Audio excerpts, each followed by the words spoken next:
வணக்கம். ஸோ இந்த ட்ரையாங்கிளுக்கான ட்ரிக் இருக்குது. ஸோ இது என்ன அப்படின்னா, ஃபஸ்ட்டு கண்டிஷனை புரிஞ்சுக்கணும். இதில் ஒரு ஆங்கிள்லேருந்து ஸ்டார்ட் ஆகிருக்கும். ஒரு ஆங்கிளில் பார்த்தீங்கன்னா 2 லைன் இருக்குது. இன்னொரு ஆங்கிளில் இருந்து பார்த்தீங்க அப்படின்னா 3 லைன் பிரிஞ்சிருக்கு. ஸோ இந்த மாதிரி வந்தது அப்படின்னா ஃபஸ்ட் நீங்கள் கவனிங்க. ஸோ இது மாதிரி 3 லைன் பிரிஞ்சிருந்தால் எத்தனைது உருவாயிருக்கும்? 1 2 3 4 அப்படின்னு நம்ம நோட் பண்ணிடுறோம். அதே போல் 2 லைன் உருவாயிருக்கு அப்படின்னா 1 2 3.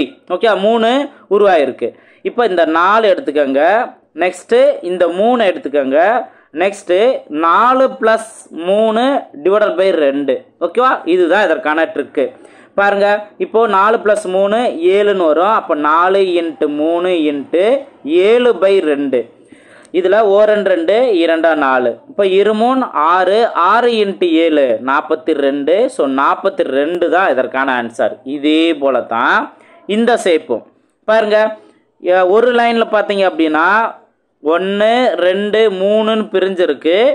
அப்போது எத்தனை? 1 2 3 4 நம்ம நோட் பண்ணலாம். இப்போ இன்னொரு ஆங்கிளில் இருந்து பாருங்கள், எத்தனை பிரிஞ்சிருக்கும் பாருங்கள். 1 2 3 4 5 6 7 இருக்குது.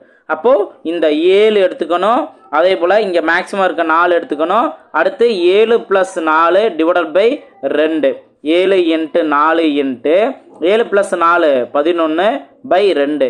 இப்போ இதை அடிச்சு கொடுத்தா 2. இப்போ பாருங்கள், 7 2 14. 14 × 11 14 × 11. இந்த மாதிரி நீங்கள் நோட் பண்ணிடலாம். 154 154 தான் இதற்கான ஆன்சர். ஓகே, ஸோ ரொம்பவே யூஸ்ஃபுல்லாக இருக்கும். இந்த ஒவ்வொரு ட்ரிக்குமே உங்களுக்கு எக்ஸாம்களில் தெளிவாக யோசிக்கிற அளவுக்கு இருக்கும். ஸோ நல்லா ப்ராக்டிஸ் பண்ணுங்கள். அடுத்தடுத்த வீடியோவில் மீட் பண்ணலாம். தேங்க்யூ.